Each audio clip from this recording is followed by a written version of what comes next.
Whether you keep them in your home or love to see them in theirs, these are the creatures that bring us all together. Reptiles. We're going to be delving into the experiences of reptile lovers from around the block and around the world. This is the Reptile Talk Podcast.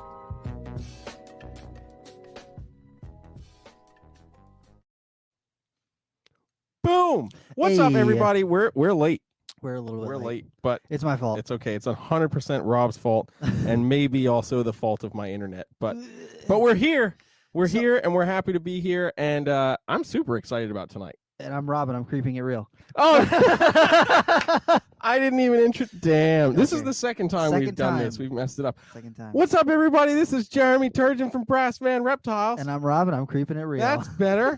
I'm really excited about tonight. Sorry I'm if pumped. you can't tell. Yeah, we've been out over our skis a little bit excited for this one. So It's very true. We didn't want to mess it up, but we ended up doing it anyway. Messed it up. So without with further ado, I'm super excited because we have got Mike Curtin from Scattershot Exotics. What is going on, man? How you doing? Bam! What's going on, guys? How are you? It's good to see you again.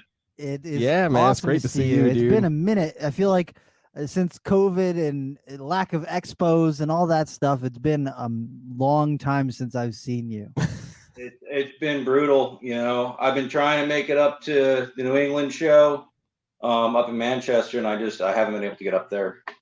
Honestly, I skipped the first one. That they were like, guess what? It's just open enough for COVID for us to have a reptile expo. And I was like, you dirty. No, I'm not doing that. I skipped the first one. I was like, there's no way I'm going to get COVID at a reptile expo. Not happening. And then the most recent one, I was like, you know what? I'll be safe. We'll bring Lysol. I'm going to wear masks. Everything's cool. We'll be We're safe. gonna do it. We're gonna do it. And so we did the last one. It went pretty well, and everything was spaced out fairly well. So Good. I'm looking forward to the next one. Yeah, me That's too. I'm definitely looking forward to getting back out and seeing people again. Hell yeah. Yeah, it's been too long. Like seriously, it's been freaking way too long.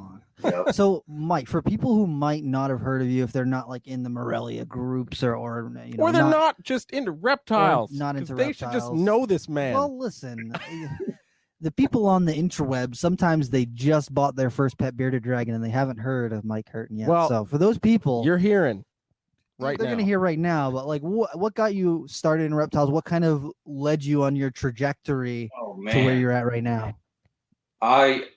I've always been into reptiles. Always. You know, my dad taking me fishing as a kid. I'd be catching frogs and looking for snakes and doing all that stuff. You know, Rod, you know, sitting on a stump somewhere, and you know, I was flipping logs, and you know, up to my ankles or my knees in mud. You know, just catching frogs all over the place. And my dad was great. He said, you know what? Have fun. We're out here having fun. If you don't want to catch fish, that's all right. You know, it was more about the time than anything. Yeah. Which was awesome. And now I love both, you know. So I was just gonna say you post a lot of fishing stuff. I like seeing that. Oh yeah. I'm hardcore surf caster, you know. So I'm all over the place. All hours, but you know, from that to just books and reading about them, you know, like just about everybody that grew up in the 80s and the 90s. My parents had a big box of National Geographic magazines down in the basement. I'd be flipping through them, you know, and you know, I tell the same story to a lot of my piercing clients, because that actually kind of sparked my interest in body mods and piercing and tattoos, scarification, because of all the, you know, the culture of all those native tribes. So you'd be looking at all these crazy reptiles and animals from around the world, and all these really, really interesting cultures. And I was really drawn to it. I guess I was probably about fourth grade when I got my first snake. And this kid that I was in school with, he had a garter snake that he couldn't keep anymore. So he asked me if I wanted it. It was $10. I said, all right, yeah. I ran home, asked my mom and dad. They're like, yeah, all right, yeah, sure. Why not? And what was crazy is after that, I mean, it was full steam ahead. Oh yeah. My parents, they'd go on vacation to see their friends down in Florida, and they'd sneak green and Knowles on the airplane back for me from Really? Florida. Oh my god. That's awesome. It was great. It was great. They'd come home from Florida. It's like, Dad's like, got a surprise for you. Is it alive? Oh my god, that's great. But it's always been an interest of mine. I always loved reptiles. It's been a long time keeping them. But yeah, I got away from them for a little while, and I guess back in, it was 2003, 2004, this garter snake just comes slithering around, in front of the shop that I was working at, and I picked him up, and it was probably November. It was like a warm November, and maybe October into November. So I pick him up, bring him home, and bring him home to my wife. I say, hey, look what I found. And we got a new pet. So we kept him to the spring. We kept him to the spring.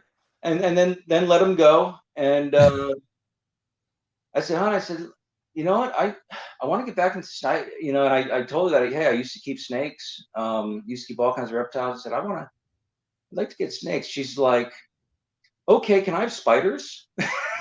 Yeah. So, yes. So she's got a few Brazilian blacks. She loves her tarantulas, and I got the snakes, and we've had everything in between. I love that. So what was it like when you saw your first carpet python? Was that a special moment? Because I feel right. So the first carpet python I ever saw, it was so cool because it was a Diamond X carpet python, right? So I'm like, all right, cool. So I'm in this pet store it was on Route 22 in, I don't know, it was like Greenbrook, North Plainfield area, and anybody who's familiar with Jersey. And I don't even remember the name of the pet shop. And I went in there and I'm looking at these things, and they got this beautiful naturalistic setup and beautiful water feature, the whole 9 yards. And I'm like, what's the deal? And it was like $250. So, and I was young. So for me, that was a lot of money. I said, so tell me about that Diamond X carpet python. No, you don't want that. You don't want that. They're mean. They're aggressive. Like everything you hear, you don't want this. They're terrible pets. Mm-hmm. So all right. So I went and I got a retic. What? Oh my god! I was drinking this then. What? Mike, I know. April Fool's was a few days ago, man. You can't just be. True story. I couldn't stop thinking about this carpet python, right? And not too far later, my brother says, "Hey, listen, my roommate's coworker just hatched a clutch of pythons," and didn't tell me like what they were. I'm like, "Oh, cool! Like what kind? What are they?" Oh, they're reticulated pythons. Now, reticulated pythons, like for me, everybody, kid growing up, you hear about reticulated pythons back in the day, and you read about in the books, oh, they lay 100 eggs. Yeah. They get 30 feet long. I'm like, wow, that's awesome, right? So I'm like, really? Oh, boy. So I met up with this guy, and I was 16 at the time, I think. Went to his house, and he had the mom of that clutch was a wild caught Sulawesi female. She was Wow. she was over 20 foot. According to them, she was 24 feet. Which it's unheard of. Yeah. Her first clutch of eggs, 96 eggs. Wow. 96 eggs was her first clutch of eggs. This is back in, what is this, 94, I think. Wow. Damn. And they were all small, and the babies were small, but they got big. They got big. Yeah. My male, when I gave my male away, he was 16 plus. Wow. 16 plus foot, heavy bodied. Mm-hmm. But yeah, so that's what I got instead of a carpet python, because they're mean. A Sulawesi retic. Jeez. The fascination never left me. So when everything came full circle, and I went into a pet store. I just picked up a reptiles magazine. It was the issue with Will Leary. And I saw that Diamond X, but no, I saw that Diamond Jungle on that centerfold, and I'm like, man, I think I need to get carpet pythons. Like, I just I fell in love all over again. Within, I don't know, 6 months to a year, I was at a White Plains Expo. I bought my first jungle, who's actually up in the cage behind me. And that was Delia. Delia is actually in a prelay shed right now. That's awesome. So she's close to. She was, I think she's about a year and a half or so when I bought her, and that was back in 2003, 2004, I think it was. That's crazy. And and then it was, with her, it was like one after the other. I couldn't stop. And then just a fascination. I had a fascination with Australia. Remembering when Crocodile Dundee came out, and and I'm dating myself right now, but there's something so raw and primitive and wild about Australia. That next thing you know, I'm getting Woma pythons, and then I'm getting blackheads, and it's just, it just kept on going, and I just never looked back. Yeah. Hell yeah, dude. That's crazy because I got my first pet snake right around 2003 too. It's just like a normal ball python. But I still have him too. He lives with my mom now, but I still have him. And he's 19 years old. I had him. I can't believe it's been 18 years. Are you kidding me right now? It's okay, Rob. It's wild. It's wild to think about. And then I got my first short tail probably 14 years ago. That's crazy to me. And I still have him too. That snake's as old as some of my students. Some of the kids who come to the shop, man. It's so wild. Oh man. So the carpets definitely drew you, but you got a big draw for Australia. And then more recently, you've been getting into the big colubrids. And I just want to go out on record and say I'm here for it 100%. Yes. Dude, I don't anybody listening, when you hear don't get Cribos because they're messy and they smell bad and they're dirty and they're a nightmare to clean and blah blah blah, don't listen. So yes, they'll paint the walls occasionally, but it is well worth it. I just put a video up of my middle son, my 10-year-old, with Frenchie, our long-term captive yellowtail. Yeah. Now, I mean, she's probably a good 7-8 foot, and she's got an attitude. I mean, you take her outside and put her in the sun, that's a wild snake. And this was the first time this year that we had her out. So Chase was a little standoffish, a little hesitant, but early last fall, I had her out, and I just especially with the Cribos, I like taking them out for some exercise. Let them cruise, let them stretch, let them do their thing, because they're such fast, active snakes. I think it's really important to let them be them. So I had her out in the yard, and here comes Chase with his friends, and he's like, "Oh, Dad, is that Frenchie?" I'm like, "Yeah." "Can I pick her up?" I'm like, "Yeah, but she'll probably get you." Yeah. And he's like, "All right." So I mean, it was straight up like watching Crocodile Hunter. It was like watching Steve Irwin. He picked her up, probably about the midpoint of her body, real gently, and she starts coming across her body with her mouth wide open. He sets her down, takes 2 steps back, circles around, picks her up again, and he worked her so beautifully. Now I teach my boys proper handling, how to read snakes, how to know what they're thinking.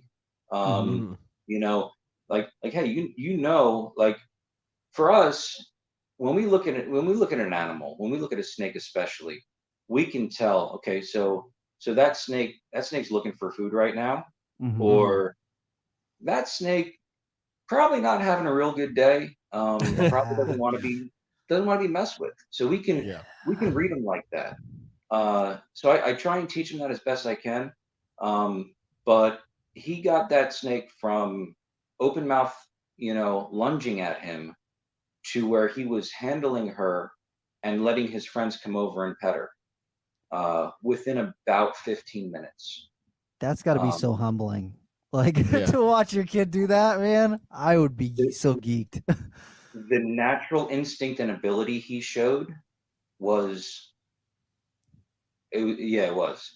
I mean, I was in awe. I was like, wow, that's really cool. That's so awesome. That's so awesome. But yeah, I'm really so I started with carpet pythons from like a breeding standpoint. Well, getting back into snakes after, so I took an alcoholic holiday for several years where I didn't keep anything, and I quit drinking and started a family, and next thing you know, like it's like, all right, so now I get back into snakes, and my wife and I start talking about the idea of breeding. It's like, I'd like to breed these. She's like, well, if you want to do it, go ahead, like, and so we started doing that, and over the past several years, there's a lot of species that I've been really interested in, but at the same time intimidated by, and Cribos among them, rhino rats, because I had heard about them, but when I was first hearing about them, they weren't easy to keep. There were a lot of problems with them because they were just being kept incorrectly. And then, I mean, Owen and Eric has talked about it a bunch of times when Owen got his rhinos, and I'm like, put my glasses on, staring at him like, oh, that's so cool. Yeah. But yeah, once you, and that's one of the things that a lot of new keepers now would be very well to kind of ponder on, because it's not that, hey, I got rhinos and figured them out and like now I'm keeping them great. It's like, no, like there's guys out there like Rob Stone in particular, that they put in the work, you know. Yeah. They put in the work and figured out how to do it, figured out what everybody was doing wrong, figured out why everybody was killing these things. And now I get to enjoy, like, hey, okay, so now I got like a group of beautiful rhino rat snakes, and I know how to keep them because someone else did the work for me. Yeah. You know, womas, back when I started breeding womas, you know, not a lot of people were being really successful breeding them. You know, and to like my first clutch of woma eggs was like 14 eggs, and Wow. I just, you know how many hatched? One. One. I was gonna say like one or two. That's the One. plight of people who breed womas. The Yeah. first clutch is like, no matter how good you think you are, it's one or two babies that come out of it. Yep. And it's like you just watch them die.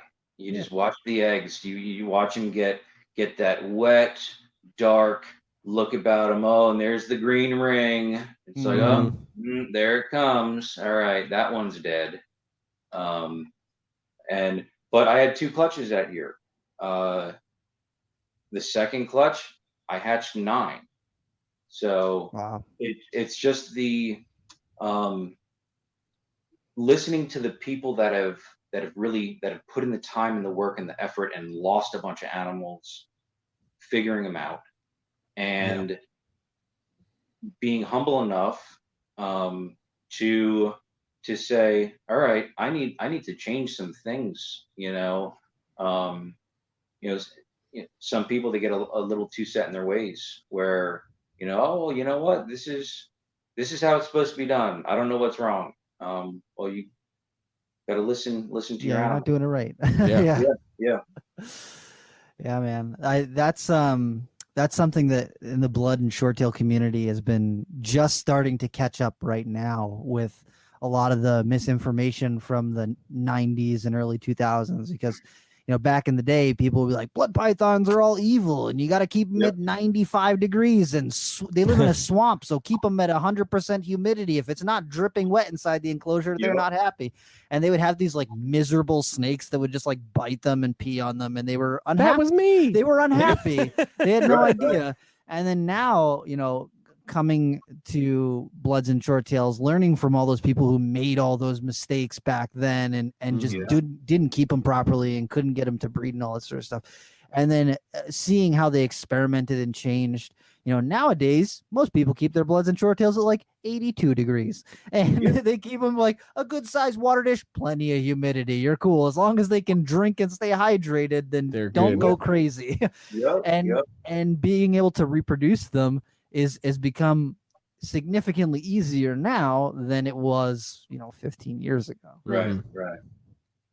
Yeah, and I'm grateful for all those people who shared that information with me, because, man, I'm so glad that I'm coming for a point now where I can breed stuff and I can make some pretty cool animals, you know? Right. Yeah, absolutely. And it's crazy, because back in the day, like, a lot of people were, you know, pretty hesitant about sharing information. Oh yeah. And, you know, they didn't want the recipe going out, you know. And I think what I learned back then still holds true today, which is and well, let's be real, like back then, you know, texting was called writing a letter. Yeah. So, sharing that information was effort. It's not like I could shoot a text, hey, how do you keep and breed this species, right? Yeah. Right. So you needed, I mean, yeah, we did have like the forums, late 90s, early 2000s. We did have the forums going on, which was cool. Actually, yeah, it was the 2000s, that I started going on stuff like that, where you started getting some information, right? But, you know, the real information, like the meat, that's what you got spending time with people and actually building relationships, you know. And I mean, that's really what's driving me, like, now. is the relationships. Yeah. Speaking of fishing, like at least once a year, I try to have a herp fishing trip. So we go out on my buddy's. My buddy owns a fishing charter out of Point Pleasant Beach, and a bunch of us get together and we hang out and we catch fish and we talk snakes and talk reptiles and That's awesome. have a great time and just connect, and you'll learn more in those, and not saying that's the only reason for the relationship, but Right. you'll learn more from people in relationship than you ever will asking questions on a forum.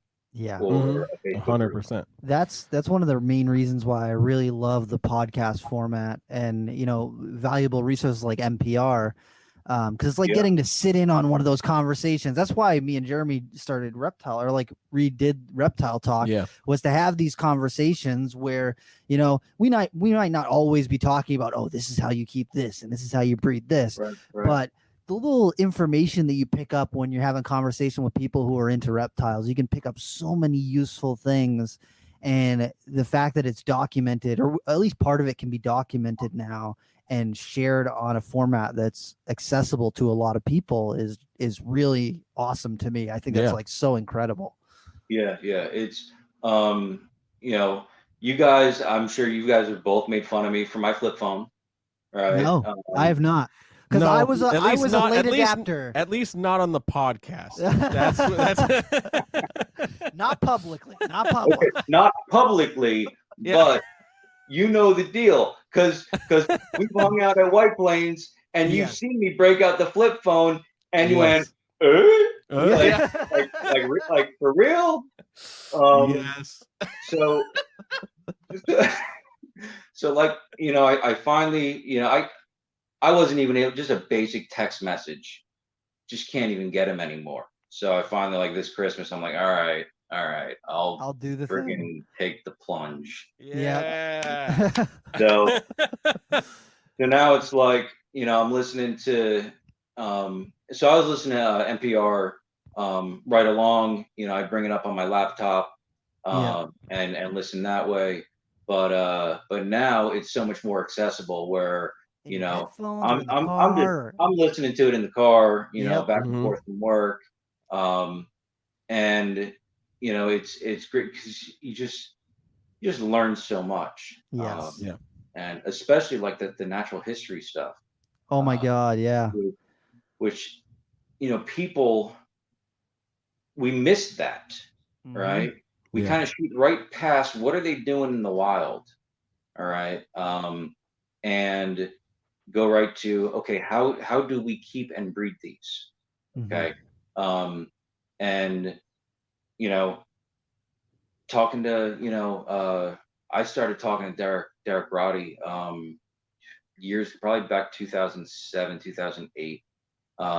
And just through having just long conversations, and developing a friendship, he got me rethinking heating my animals, right? So my heat, drops down. I do a night drop year round. Okay. So what is it at? They're at 76 right now. Okay. So that's the hot spot, is at 76 at nighttime, because in the wild, they're not having access to basking 24 hours a day. So even during my summertime, they're going to still get that night drop. It's not going to drop as low. You're still going to have a warmer ambient heat, ambient temperature in the room, but it's they're going to get a drop. They're not going to be able to bask 24/7.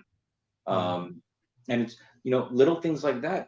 And then you notice your animals and you notice what they're doing. And their behavior is changing. And now it's like you can sit in your room and you can pattern an animal and you can just like, what? Okay. And you kind of I know that at 8 o'clock in the morning, when I come in my snake room, every one of my carpets is going to be basking. Every one of them. They're going to be coming out, and they're going to be getting that morning heat. And they're behaving the way snakes behave. My rhinos, they've got no heat except for they get basking for 2 hours a day. In early afternoon, they get 2 hours for basking, and they'll bask, and they're super active, and they're great. That's where learning the natural history of the animal has really helped a lot. Yeah. And a lot of that information wasn't available as readily as it is today. Which is why podcasts like this and like NPR are so great. They're just invaluable. Yeah, for sure. I what's interesting is I was just doing another podcast earlier in the week, and we were talking about like building the relationships and networking with people to get information like this. And I'm like, man, it is so much easier to do now than it was years ago. But it seems like now that information is right here, we're like, that's fine. I'll just go around it.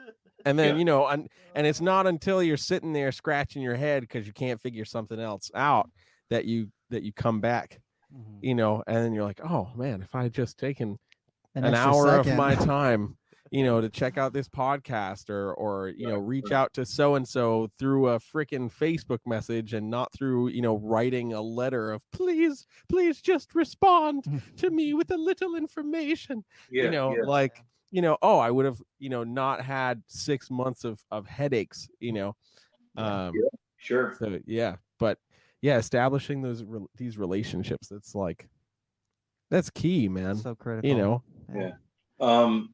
One of the things that Scott Borden's been talking about, like Scott and I are on the same page with a lot of stuff. And one of the things that we've been talking about is pet keepers and not necessarily breeders. And we've had a couple conversations like that. And I just started a reptile group here in Ocean County. And so the hope is that it grows and eventually can become a statewide thing. And there's another fellow in the state that is trying to do a herpetological society and trying to get all the paperwork and everything going for that. So the hope is to have a good, strong, robust herpetological society in the state. But I got a message, in the Ocean County group where it's like, hey, listen, I want to just do an end of summer barbecue, get together, get to know each other in person. Yes. And right along the lines of Carpet Fest. Carpet Fest is one of the best things to ever come out of the Morelia community because of the fact that so many people from so many walks of life that can just go and hang out. And you've been to Carpet Fest, and Rob, you been to Carpet Fest? I went to Southeast Carpet Fest last year, right before COVID hit, and then that's the only one I've been to. I didn't get to go a chance to go to the OG one. I work too much. I work way too much. That's basically my work schedule has been too crazy. Dude, Scally will stash you in a cooler with the lobster and smuggle you down the next. You know what? I talked to Scally, but the last 2 years that it happened, I talked to him like 2 days before, and the last time that it happened, I was like, I'm definitely going. And then that next day, work was like, yeah, we need you here, so you cannot go. And I was like, because then I had to spend the entire day answering the "What happened to Rob?" question. Rob go? Yeah, I did not ask you that question. You did not. I appreciate that very much, sir.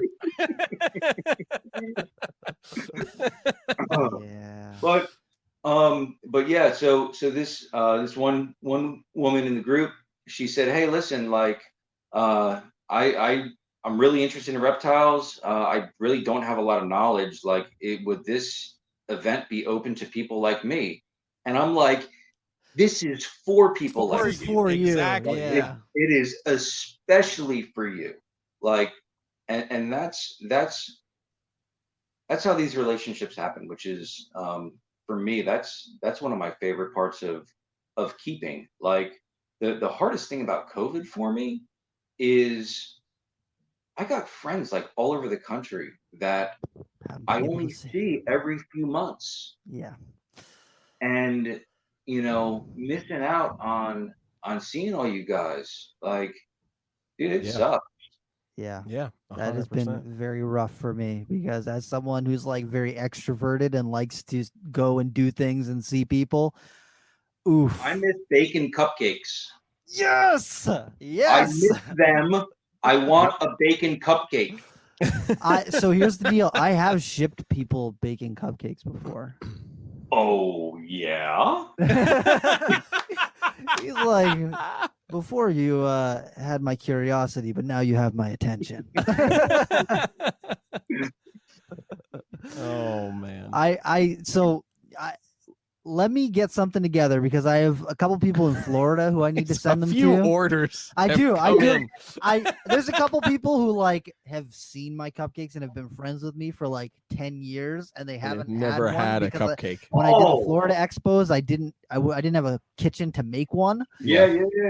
So they've been like, you should just send me some. And I'm like, shipping cupcakes sucks. But Yeah. you know what? I It might might have to happen. I might have to do a little COVID COVID care package. care package. The COVID cupcake care package. I can't say that 3 times fast. Me Yeah. either. But That's a fantastic idea. Yeah. I'm here it's for so it. weird because like think about that, right? That's something that's like not really reptile related, but it's kind of reptile related because it would just be at the expos. You'd hit that like 1 or 2 o'clock time slot where you're like, oh my god, I'm tired. I'm a And then little all of a hungry. sudden, and all of a sudden you Rob, Here The comes Rob with container. a tray of cupcakes, and everybody at the table's like, "This guy just delivers like cupcakes." Cupcakes? Yeah, he does. yeah, he does. Yeah, he does. And he's Guess gonna what? be your new best friend now. I get some, you get none. I'm just kidding. His Oh kids my always got God. some if they wanted them. That's it. Yep. Oh my gosh. This Oh, is amazing. Okay, we're gonna take a quick 90-second break for an ad break because we have a sponsor, hey, and that's pretty awesome. pretty So cool. you guys get to check out this wonderful video real quick, and we'll be right back. We are super happy to announce our partnership with OASIS Exotic Enclosures, a new startup cage manufacturer based in California. Matt and Steph Conard have taken their time developing a wonderful quality product. The VS31 enclosure is their flagship model. It's 31 inches by 20 inches by 20 inches. It's perfect for many smaller species of colubrid, boa, python, or even some nocturnal lizards. Made with industrial-grade polyethylene plastic via in-house rotational molding, these cages have the strongest bonds in plastic manufacturing. Each enclosure has molded-in inverted handles on the sides, making moving from one place to another easier than ever. Each cage also has bolt-threaded inserts to allow you to connect cages vertically or secure them to a wall, creating impregnable security for that ever-growing collection. Also, a wonderful addition, the option to receive wall mounting brackets for your enclosure. That's right, you can attach this cage to any wall in your house at any height you desire. This wonderful patent-pending adaptation provides you the ability to take that cage you have just placed on a table or on the floor up higher without wasting valuable floor space. This also allows you to no longer loom above your pet before entering the enclosure, which is often a high cause of stress. Matt and Steph have just begun their journey into cage manufacturing and have worked to put out a quality product at a comparable price to other companies in the industry. More innovations and designs are forthcoming, and we are excited to see OASIS Exotic Enclosures grow and develop. Please go check them out on Instagram at OASIS Exotic Enclosures and on the web at www.oasiscages.com. Boom, you can go check that out. All the links will be available here on the YouTube video description. And if you're just checking out the audio, you can check out all of that stuff there as well. It'll all be linked there too. So, bam, back to bacon cupcakes. He's like, don't let me think that you forgot about the cupcakes here. Oh no, There was a promise. Oh Made my man. loin quiver. Okay, so jeez. Okay, are we going down that road? No. Talking again. Jeez. Okay, so we got to talk about this because it's a project that you have teased me about. That you teased me about for many years at White Plains, always bringing me to your table to stare at these wonderful carpet pythons that for the longest time I could never afford. Not my fault.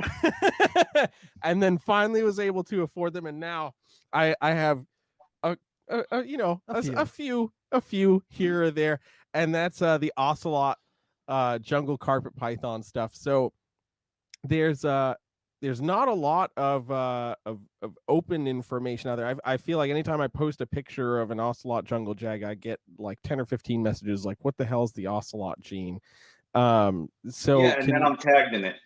Yeah, yep. Generally that's how it goes. I feel like which is fine, which is great. Yeah, I feel like if you haven't already, you should have like something you can just quickly copy and paste for a response on the notes on your phone. You can have a little thing. You know what? Flip phone until December, guys. That's fair. So I remember being at White Plains for many shows, and I'd be walking around. She's like, "Oh, Mike's here. I'm gonna say what's up to Mike." And before I can even get within 3 feet of Mike's table, I just see like shining, gleaming yellow carpet pythons, and I'm like, glowing. What the is that? Worms. And then Mike's like, "You want that?" And I'm like, "I do want that." But then Mike also says it's not for sale, and I'm like, "Yeah." You got to keep the best for yourself, man. It's true. So thank you for not asking me how much for the NFS. Yeah, it's my pleasure. I usually am pretty good at understanding acronyms. So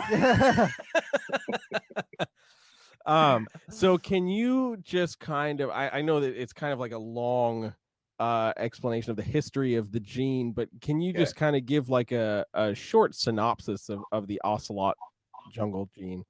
Okay, so 2008. Well, prior to that, jags were still pretty high dollar, and they were fascinating. That same Will Leary article in Reptiles. I remember seeing Benjamin, and it's like, man, them things are awesome, right? Yeah. So, and then I'm talking at White Plains to Jay McClear, and he was, I think he was the first one to do to breed jungles into it in the U.S. And so he had these jungle jags, and it's like, okay, it's gonna be a jag one. It's gonna be like bright yellow, and they were okay. They were 50% jungle jags, so had to have one, and I got one. And bred him to my girl Delia, and super excited. Out of that, one of the first eggs that I opened up, so they started pipping. So I'm kind of peeling them back, opening them, seeing what's inside. And I post a picture on Morelia, MoreliaPythons.com. So I post a picture, and all of a sudden everyone's like, "What is that?" I knew there was something with that one baby. So that baby was Jigsaw. As the conversation progressed, Nick Mutton jumps in. I think Paul had jumped in as well, because Nick had said, "Listen, that looks like what Paul had produced over in Europe. That looks like an ocelot." So he had produced one the year prior, I believe. And so the more we're looking at it, it's like, yeah, that looks like it's probably the same thing. So I raised him up. I bred him to his paternal aunt, and wound up with a number of ocelots. I remember coming home, it was like 2-3 o'clock in the morning, coming home from fishing, And, you know, I went, checked the eggs, and they had pipped, and I was like, I looked, and sure enough, you know, and that was Link. And Okay. I was literally, I was jumping up and down in the snake room, and my wife was like, she's looking at me laughing. You're like, And you don't understand. you You don't know, understand. Yeah. yeah, she's like, and I mean, she knew the significance. She was excited for me. Yeah. So I continued to work with that, with other jags, and you know, just focusing on that mutation within the jag gene. The more I spoke to Nick Mutton, you know, he's like, listen, he says, Paul's jungle that he used in that pairing, that was a high percentage jungle jag. That was ocelot. It was 75%, just like Jigsaw. He says that was done with U.S. jungle blood, right? So I said, huh, okay. So he says, I'm wondering if that's not a mutation in the jungle that people just don't realize Is in the jungle. because it's so subtle. You know, it's Yeah. just, and when you deal with carpet, and one of the things that drew me to carpet pythons is there's so many little variations and little anomalies from one to the next to the next. Yeah. You can have two coastals and look at them, more so than jungles, but really with coastals, and it's like, holy cow, like they look like two completely different snakes. You wouldn't even think they're the same species. That's one of the things that fascinated me so much about them. So when he started talking about that, it's like, you know what, the wheels started kind of turning, and I started thinking, okay, so what if I can kind of isolate that from the jag? Because I am noticing that in the normal non-jag siblings, I'm seeing little anomalies in the pattern, that little flecking, that peppering where it looks kind of pixelated, right along their sides, usually up by the neck, and I'm noticing that. I was like, what if I could just do that? So I took Jigsaw and I think it was Pepper, which were two very high expression ocelot jags. And I know everyone says don't do jag to jag, don't do jag to jag. I've got no problem doing jag to jag. We can dig into that too later if you want. But the normal offspring from that pairing, I was like, boom, that's it. That's like, it. Yeah. The normal pairing were they were high expression, non-jag ocelots. And Jeremy, that's that female I sent you a picture of. Oh, yeah. So I wound up getting to where I was able to isolate that trait away from the jag gene. So the way it works, it does seem to be a polygenic trait that is through line breeding. You know, it is being passed on that way. I have seen. I did a normal caramel to a high expression ocelot jag, and wound up with a smoking caramel ocelot jag. I remember that. Holy cow! Absolutely. And so we're getting ready to go to our Sunday church gathering, and this thing is, you know, I'm super excited. Probably 3/4 of the clutch had already pipped, and I'm looking in, and I could see the pattern, I could see the color, and she's all wrapped up and upside down, umbilicus wrapped around her. I'm like, I opened that up the rest of the way. I pulled her out, you know, kind of got everything unwrapped, and I just left her in the egg, and I prayed. And she survived. She made it, and she wound up. She was the first one to feed, and she wound up being super healthy. I wish I had a happy ending, but Nido got her, which was devastating. Absolutely, it crushed me. But with that animal, you know, Nick's comment was, well, that turned out better than I had thought, because you know, I've got a caramel from Europe, right? And completely, you know, pure coastal, completely unrelated to anything in the States. And I breed her to Jigsaw, and I wind up with this super high expression ocelot. So there are anomalies like that where they'll pass them on first generation. Like, it's like, holy cow. Most of them, you'll see those subtle anomalies. All right. You'll see the little, you know, the ocelot. All right. Where you've got the circles where the interior color is the same as the ground color of the rest of the snake, as opposed to most jags where the interior color is darker.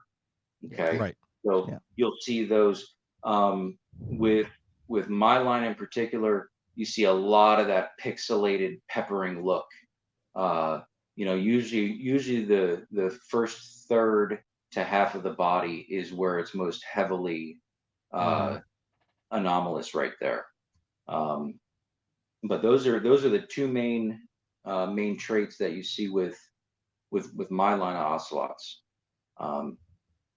But since then, you know, most of the ocelot pairings that I'm doing have been in the past to get that more extreme non-jag ocelot, and see how far I can kind of go with that. This season, I've kind of gone back a little bit to where, you know what, I'm going to put some real high yellow stuff back into them, you know, which is great because I love neon yellow snakes, and you know that.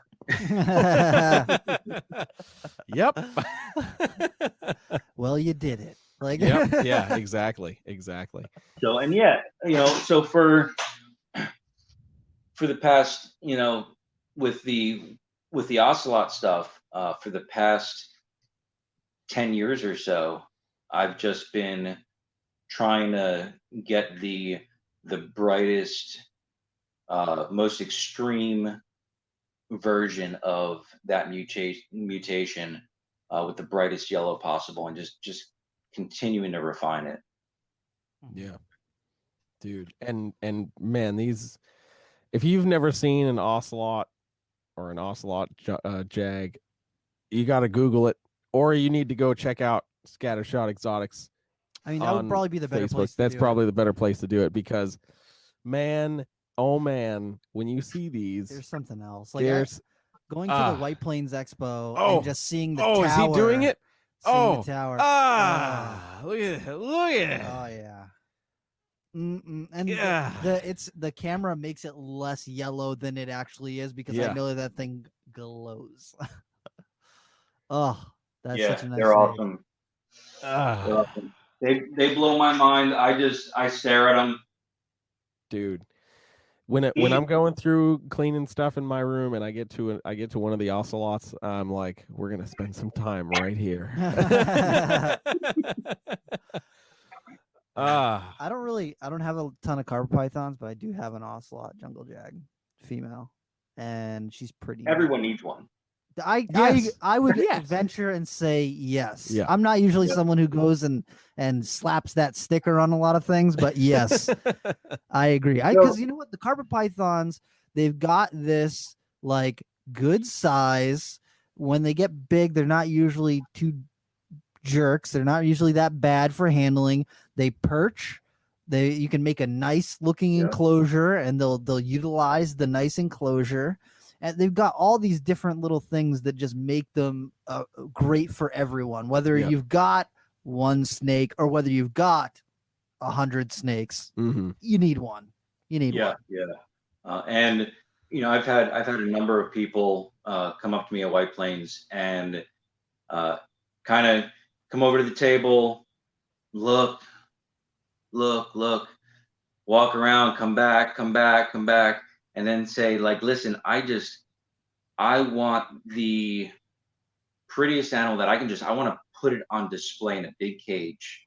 Yeah. And I think if you have the room to do a nice naturalistic enclosure, the amount of yellow that just pops. Put some Yes. UV lights on the it. ocelots. Yes. I mean, they're really, really cool to look at. Mhm. And that's one of the things I really enjoy is, when somebody says, I want something beautiful that I can just look at every day. Mhm.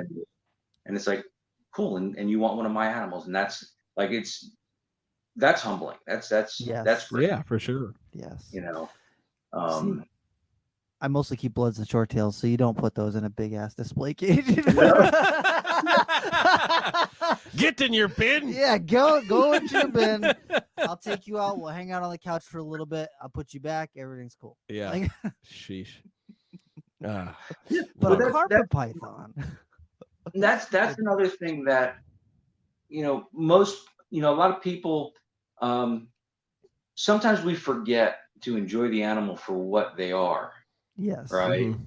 And with the Bloods and Short Tails, they're impressive animals. Mm-hmm. If you want them to climb trees, Oh. and like you're probably You'd be not disappointed. Yeah. Yeah, you're not going to be be excited about having them in a beautiful display enclosure. Yeah. And And they're probably it's not going to all be happy. about what you're looking for and what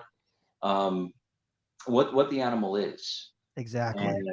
And that's another thing that as keepers we are really as keepers we really need to keep that in mind.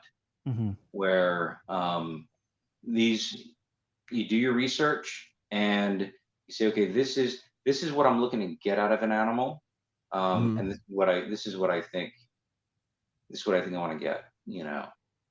Yeah, and you kind of got to work within the parameters of what you are trying to do. Because I get a lot of people in like the Blood and Short Tail groups, and they're like, I want to make a 8-foot long bioactive live planted vivarium, and I want to put a blood python in there. And I'm like, well, it's going to dig up all your plants. It's going to pee and turn all your soil very acidic. It's going to ruin your plant system, and it's probably not going to be super happy in there. There's lots of other animals that would do great in that, but Bloods and Short Tails really aren't the one to do it. And they're like, I've got this idea of what I want the snake to be. And it's like, that's not what the snake is, though. You're not working within the reality of what is going on outside of you. Like, I get that you have good intentions, but you have to understand what the snake wants, because at the end of the day, it's not about what you want. I mean, yes, you want to have a nice planted enclosure, but maybe you want a different species. Put a corn snake in there. You want to see something that's going to use your whole enclosure and not ruin your plants and stuff? Put a corn snake in there. It's going to be awesome. Yeah. It's going to appreciate it a lot. And I think that's one of the things that and I excuse me. Doing the teacher thing? Doing the teacher thing. Class, I'd like you to pay attention now. No. I don't necessarily know 100% like in other countries, but I know in the US, like, we're very good at having these preconceived notions of like, this is what I expect it to be, this is what I want it to be, and if it's not that, I'm throwing a temper tantrum. Yeah. Right. So many other countries, like I always think like musically, like I can go do a corporate gig, like a wedding gig or anything like that. And if I play original music, I can guarantee you I'm going to get a volume complaint. Yeah. But if I don't touch my volume knobs and play a Michael Jackson cover, everybody's dancing, having a grand old time, cool, and whatever, because they're just like, live music, you're here to entertain me. It doesn't matter that you are your own person or that you don't enjoy this kind of music. Like, you're here to entertain me, and if you don't do that, I'm going to be upset. Right. And like that drives me nuts. Don't hire me for your damn corporate gig if you're just gonna want Michael Jackson covers, you piece of crap. Shout out to Michael though.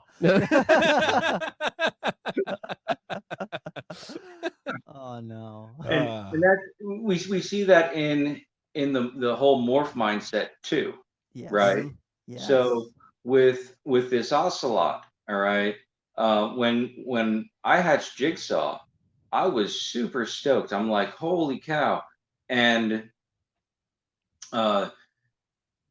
somebody offered me Randy Mackey, who some of the old school guys are gonna know. I don't know if you ever heard of him, but he's real super old school guy. Used to be at Hamburg all the time. 6 foot forever, wearing a cowboy hat, and so he lived 20 minutes from my work, and we started talking. We got kind of friendly, and he's like, "How much you want for that?"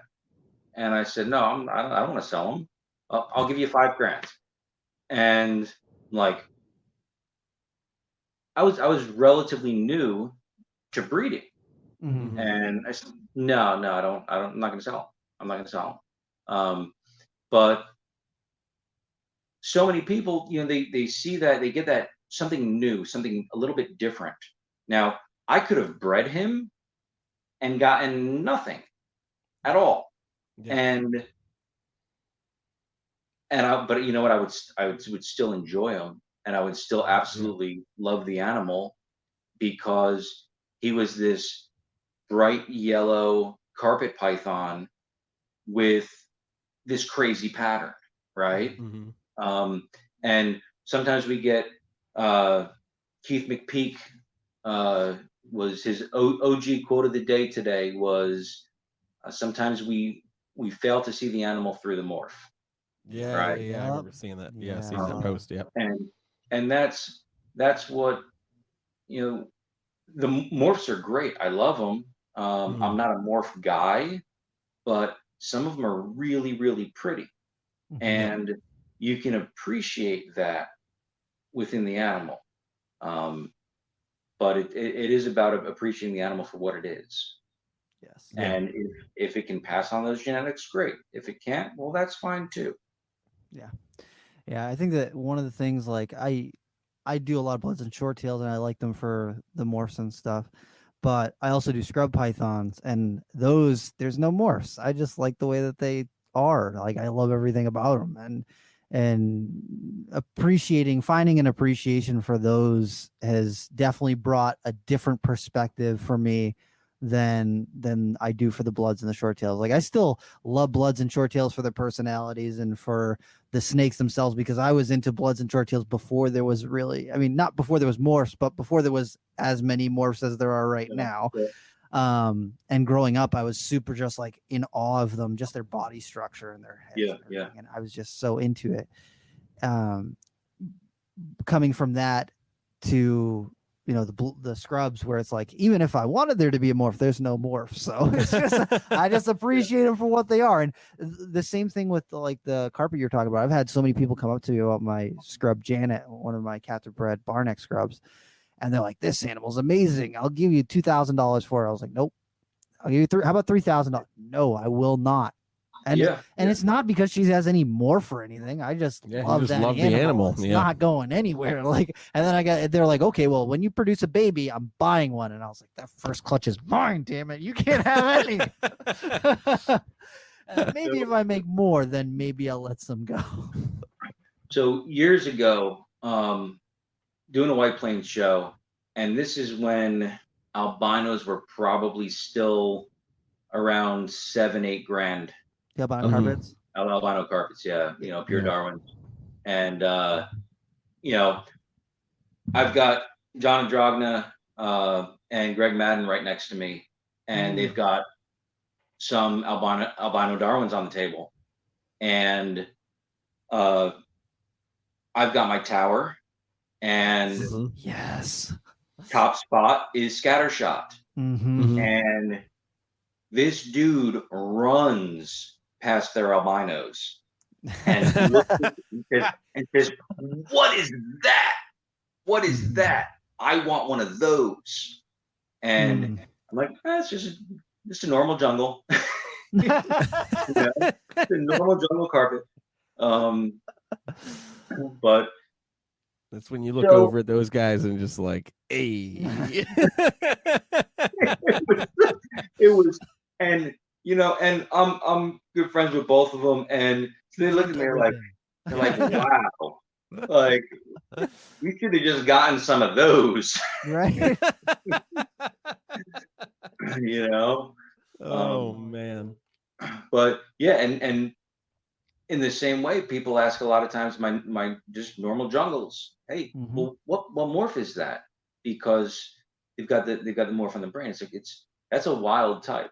Yep. There's no genetic mutation. It's selectively bred to look like that. So I just tried to selectively breed it to be the prettiest jungle possible. Mhm. Yeah. And I've recently I've gotten back to, so I was doing a lot of I was doing the caramels. I was doing some coastal stuff. Dabbled in IJs a little bit. I had albinos. But now, like my whole room, I've got one animal that's not yellow. Like that's not black and yellow. That's a carpet python. And just about everything else, I've gone, just because that was, when it comes to carpets, for me, that was it. That was like, Mhm. that's what drew me to them initially. And that's what I can still, Jeremy, like you said, I can come in here and I can just look at black and yellow snakes Mhm. all day. Yep. And never get tired of it. Yes. You just don't get tired of it. So what is that one snake that is not the black and yellow carpet? That's a caramel. Okay. Okay. Yeah. I was like, maybe it's an Asian thing. Maybe it's maybe it's the no yellow. So I was so heartbroken. So my youngest son Max, Yes. his given name at birth was Zayden. Mhm. So my two youngest kids are adopted, and so we named her, like, so Max and Chase, both of them. Hey, Daddy, can this be my snake? Every snake that comes in the house. So that caramel ocelot was Max's, Oh, and because he's like, Daddy, can she be mine? And I said, yes, she can be mine. That way, I will never sell her ever. yes. And you can have a sorry, that's the kids. I can't daddy Yep. things. Yep, I can't do it. So I was pretty heartbroken when I lost her. Yeah. And a couple years ago, I picked up a caramel male from Andy Simmons, Mhm. and really pretty caramel, but because I still want to produce another one. Yes. Yeah. Yeah. I bred him to a female this year. She has not been a very good breeder for me, and I don't think she's going to really get the job done this year. So that's, and she was more of an experiment. She and Delia. Now we've spoken a little bit about nutrition, and Jeremy, you and I were texting the other day, and we're talking about nutrition with your animals. So one of the things that Cribos in particular have really opened my eyes to is varied diets, right? Yeah. So with Delia, I got her, and it was right away, get her on rats, get her on rats, get her on rats. And she's eaten large and extra large rats for a good portion of her life. And the past 2 years that I bred her, the last time I successfully bred her was 2014. And the two subsequent pairings, she did, I think I bred her twice after that. I gave her some time off. Then I had to deal with the whole Nido thing, so I wasn't breeding anything. Mhm. But she slugged out on me, and I'm like, this is weird. So the clutch beforehand was 31 fertile eggs, And we went from that to 2 clutches of slugs in a row with years separating them with time off. So I'm like, okay, what's going on? All right, now I'm into Crebos, and Crebos, they need that varied diet. Okay. So you look at my freezer. I have a friend of mine just sent me a picture of Ziploc bags full of creek chub because it's trout season and creek chub are like it. So my Crebos, they get whole creek chub, whole frozen thawed creek chub, whole frozen thawed brook trout. Get chicks, they get quail, they get mice. Mice make up probably 15% of their diet. Neither one of them get fed rats. I'm sure they would take them, but I have so many other prey items. So a couple years ago, I'm like, you know what? What if I started doing that with the carpets? And we'll see what happens. So I started feeding, the 2 females that were giving me a hard time as far as producing fertile clutches, which is Delia and Cookie. I put them on a predominantly bird diet. So they're eating mostly chicks, quail. So I've got an 8-foot carpet python that I intentionally chose to feed mice to. Okay. What? And feed the jungle, right? Oh boy. Ugh. So like that's something where it's like, oh, don't feed them mice, don't feed them. So it's like, you know what? I'm gonna give her mice. So she eats mice. She eats predominantly quail, chicks, small chickens, and then I think the biggest rat I fed her in 2 years was a medium rat she got, and but mice, small rats, and birds. That's what she eats.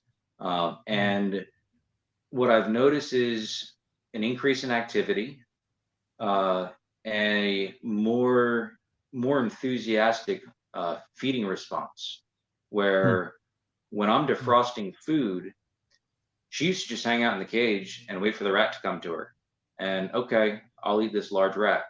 So now she smells food defrosting, she's perched, and she's in that classic carpet position, head down, waiting for prey.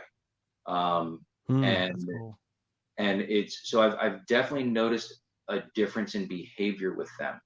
And I've done that with my other carpets as well.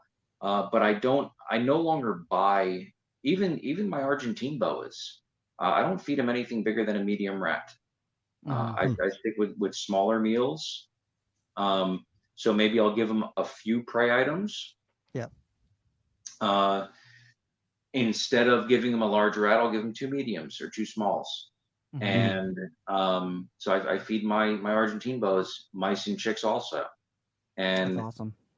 They are real enthusiastic. They love them. And I'm interested to see this year what's going to happen with a change in prey and a more varied diet, and what that's going to do to reproduction. So that would be interesting to see for sure. Really hopeful with that. That'd be pretty cool. Hell yeah. You got to keep us posted. Yes, please. Yeah, absolutely will. Yeah. All right. So we're winding down our time. We've gone a little over our time, which is totally fine because we love you, dude. But so before we wrap this up, we ask all of our guests one final question. An important question. Very important question. And that is, how many ocelot carpet pythons are you sending me this year? Jeremy, that's not the question. That's an important question I need to know. Okay? That's not the question. That's right, because I'm getting many of them. No. No, so the question is, What in the realm of reptiles, be it something in your personal collection or something that you've seen scouring the interwebs on your, especially now recently, not dumb phone. What in the realm of reptiles has you excited about reptiles? Oh, Gonna have you dig deep. that's a hard question. Hey, look, you can feel free to say sending Jeremy many ocelot. All right. So I'm gonna give two answers. I'm gonna give a bonus. Okay. All right. I would say probably number one would be the work that's being done with Bolenai right now. Where we've got keepers out there that are choosing to invest thousands and thousands of dollars in animals with no promise of any return. And they are doing the work. Guys like Keith and Ari, like doing the work to unlock these animals for herpetoculture. Doing the work to unlock these animals for the purpose of conservation, so that we don't, there isn't a market for captive hatched babies. That has me pretty excited. You can't talk to Keith about Bolenai and not get excited. You can't. you just can't. So that's number one. Number two, Jeremy, I am really excited about the female I'm going to send you. Yes. I'm excited about that. She is like, her body is like looking at me, just saying, "Why didn't you breed me this year?" And I chose to give her the year off, and her body was ready. So, but I look forward to. I'm excited to see what you do with her.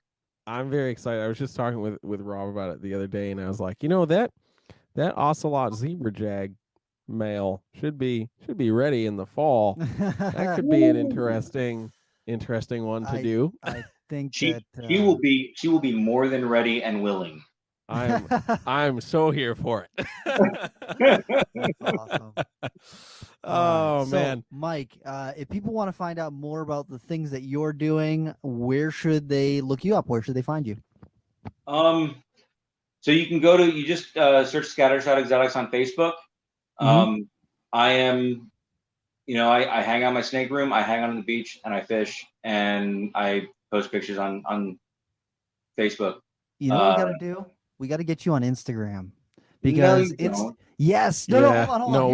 We kind of do though. Hear me out for just a second, because I was one of those people. I didn't get a smartphone until like 6 years ago, so I held out really long too, and I didn't really want to get on Instagram. And then now I kind of like Instagram better than Facebook, because it's just pictures of pretty snakes all day, all these cool snakes, and you just see all the cool things that people are working with, and you don't see them posting things about how much they hate masks, or how much they hate COVID, or how much they're upset about this thing and that thing. It's just pictures of cool snakes all day, every day, and it's just so much cooler. And all you gotta do is just post pictures of cool snakes, and people will like your cool snakes. So I mean, Facebook groups are cool for that too. Yeah. But Instagram is awesome for that, because I just scroll through pictures of pretty snakes all day. It's great. It's true. I thought about it, and I'm like, Please, Mike. I'll be your first follower, I promise. I'm just saying, I will spread your stuff all around. I want to make sure that people follow you, because you got some amazing animals, and I love seeing pictures of them. I'm saying this selfishly, that I want you on Instagram so that I can look at pictures of your snakes more regularly. It's 100% selfish. I'm admitting it right now. I'm trying to be a better person, okay? I'm gonna just start texting you pictures of my snakes. Okay, I can deal with that too. And then I'm gonna make an account called Scattershot Exotics, and then I'm gonna post your pictures. I'm just kidding. I'm just kidding. For anyone who's upset at me right now, I'm kidding. I'm kidding. I love you, man. Yeah, I'm predominantly on Facebook. Okay. I've got the Scattershot Exotics page, Cool. and you'll see me in all the different groups. So there's that. I advertise on fauna, still. So and Deliberately. Yeah. Anybody wants to reach out to me, send me a message. And that's cool. Hell yeah. I'm so it's not that I'm over social media, but It's overwhelming. these days I am so much more focused on the relationships, Yes. Yeah. on those on the more personal relationships where I can just chat with people. So, but you never know. You might see an Instagram page pop up. Who knows? I'm not promising you anything. That's okay. That's okay. I'll live in hope. It's dangled in front of me and I'm just reaching. And then maybe when he makes the Instagram page, maybe I'll send him candy bacon cupcakes. Oh, really? Yeah, That. I gotta dangle the carrot too, I gotta Damn. Oh. And we're gonna end it on that. Thank you so much for coming on tonight, Mike. I love thank you so man. much, Thank you dude. so much. We're gonna have to do this You're- again sometime soon. I You're cannot very wait welcome. to see Thanks you for again. having me. It's Yeah, great, man. great seeing you guys again. Yes. Yeah, you too, Maybe man. we'll have to road trip down there and bring him cupcakes. That's actually. So you don't have to I'm ship the very snake. much down. I'm very much down with that. I think you should. New Yeah. Jersey is a day trip. That's a day Yeah, trip. that's fair. So Yeah. we'll talk about that afterwards. But All right. maybe we'll take a day trip and I can hand deliver you candy bacon cupcakes. I would love it. Awesome. All right. Okay. Awesome. Thank you All so right, much, Mike. man. Have a great night, dude. Have a nice night. Love you. Good Take night. care, man.